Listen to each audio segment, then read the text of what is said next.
19 अक्टूबर 2025 की बात है कि बनपुरा नौगांव में जैश ए मोहम्मद के कुछ पोस्टर लगे थे, दीवारों पर चिपकाए हुए थे।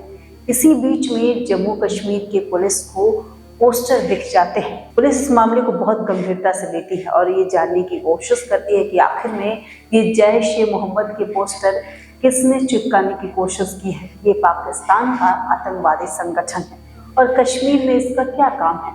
पुलिस से जानने की कोशिश कर रही थी, तभी जांच में एक नाम सामने आया, डॉक्टर आदिल अहमद। और फिर पुलिस पूछताछ के बाद उसको गिरफ्तार करती है और उससे पूछा जाता है कि आखिर पोस्टर चिपकाने के पीछे क्या कारण है। तो क्या इस देश में आतंकी साजिश को अंजाम देने वाले हो। पुलिस अपने तरीके से पूछताछ कर रही थी, तभी एक और नाम सामने आता है, हरियाणा के गुरुग्राम का अल-फलाह यूनिवर्सिटी। वह यूनिवर्सिटी के अंदर एक सीनियर डॉक्टर है, डॉक्टर मुजमिल शकीर। अब तक इस केस में जम्मू कश्मीर के पुलिस काम कर रही थी और अब जैसे ही हरियाणा का नाम सामने आता है, वैसे ही इसमें हरियाणा पुलिस भी इन्वॉल्व हो जाती है।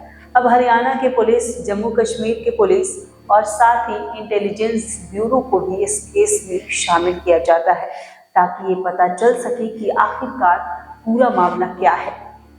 तभी 30 अक्टूबर 2025 को डॉक्टर मुजमिल शकीर को पुलिस गिरफ्तार करती है और पकड़ने के बाद उससे पूछताछ की जा रही थी।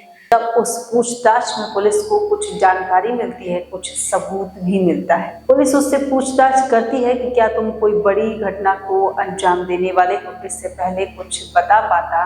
पुलिस को जानने में काफी लंबा समय लग जाता है। तब तक 9 नवंबर 2025 को हरियाणा के फरीदाबाद के एक गाँव में, जिसका नाम है धौज का, यहाँ एक ऐसा मकान था जो एक तरह से गोदाम के रूप में इस्तेमाल किया जा रहा था।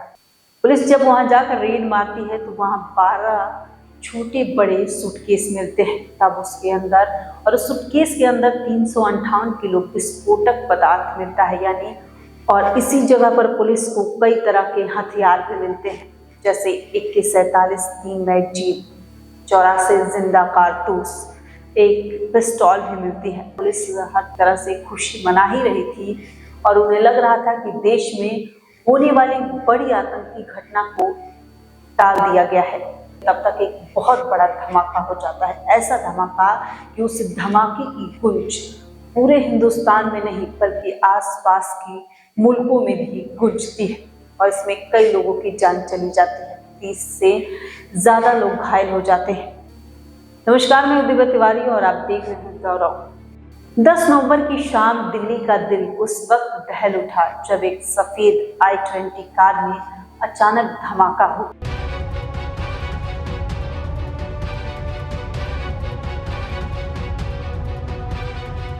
चिंगारियां उठी, गाड़ियां फटी और कुछ ही सेकंड में 12 जिंदगियां राख में तब्दील हो गई।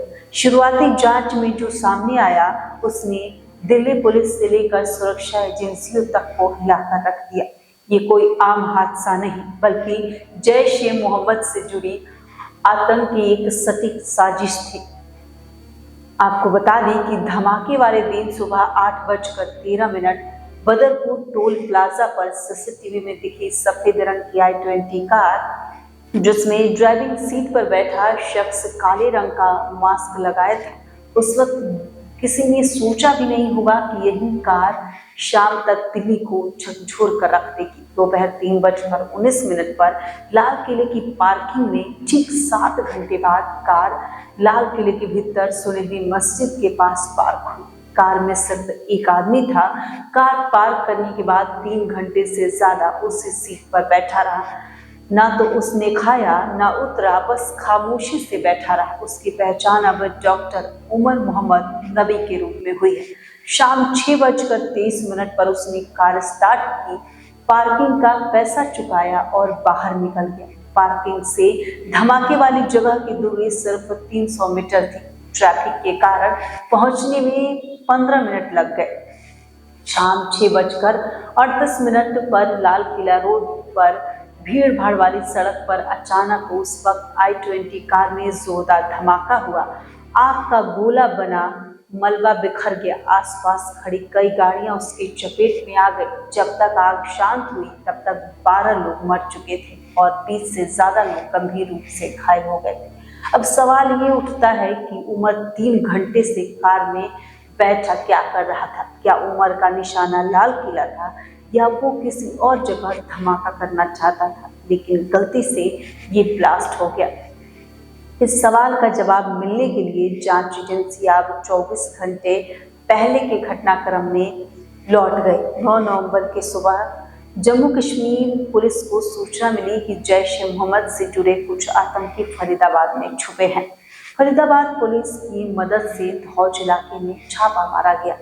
अल-फलाह यूनिवर्सिटी के पास स्थित इस जगह से 350 kilo ammonium nitrate, battery, timer, अन्य विस्फोटक सामग्री बरामद हुई। साथ ही 2 लोगों को पुलिस ने गिरफ्तार किया, जो बाद में मोहम्मद उमर नबी के करीबी निकले। उमर को इस दबिश की खबर मिल चुकी थी। अंदेशा है कि डर के मारे वो बारूद से भरी कार लेकर दिल्ली भाग निकला। इसके बाद जो हुआ वो हर किसी के सामने है। जांच में 3 थ्योरी सामने आई है।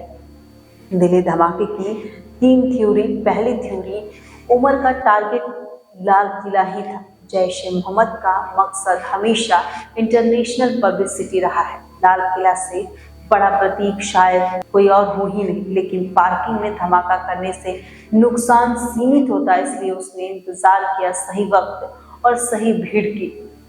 उसे जैसे लगा कि शाम के वक्त सड़क पर लोगों की भीड़ मिल सकती है, उसने लाल किला के पास धमाका कर दिया। दूसरी थ्योरी, संभव है कि उमर नबी को अपने पाकिस्तानी आकाओं से नया आदेश मिला हो और इसके बाद वो पार्किंग से कार निकालकर सड़क पर आ गया हो। जिस जगह उसने कार में धमाका किया वो जगह भी लाल किले से बिल्कुल करीब है, यानी उसका मकसद यहाँ पूरा हो रहा था, क्योंकि सड़क पर ट्रैफिक बहुत ज्यादा थी और गाड़ियां बिल्कुल आपस में सटकर चल रही थी। तीसरी थ्योरी, दिल्ली के लाल किला के पास हुए इस धमाके को लेकर एक तीसरी थ्योरी भी है, और ये थ्योरी है कि उमर नबी किसी और भीड़ भाड़ वाली जगह या बाजार में पहुंचकर कार को उड़ाना चाहता था। संभव है कि वो पुलिस की लगातार चल रही कार्रवाई की वजह से घबरा गया।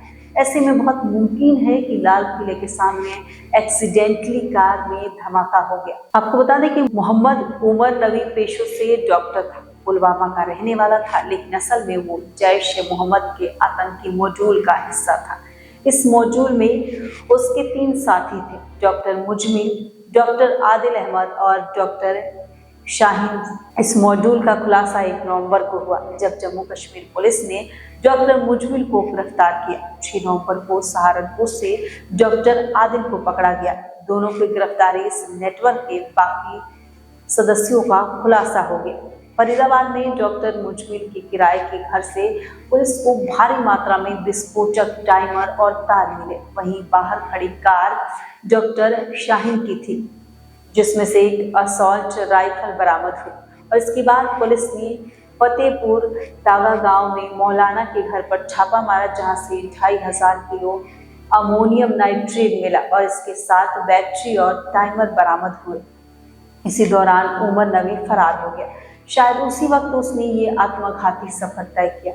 दिल्ली पुलिस का कहना है कि कार चला रहा शख्स डॉक्टर उमर नबी खुद धमाके में मारा गया। हालांकि उसके डीएनए सैंपल के मिलान के लिए पुलवामा में उसके परिवार के किसी सदस्य के सैंपल लिए गए हैं। तो फिलहाल के लिए बस इतना ही। मिलते हैं नेक्स्ट वीडियो में, और इस वीडियो को ज़्यादा से ज़्यादा शेयर कीजिए। अगर आपको वीडियो अच्छी लगी तो चैनल को सब्सक्राइब कीजिए।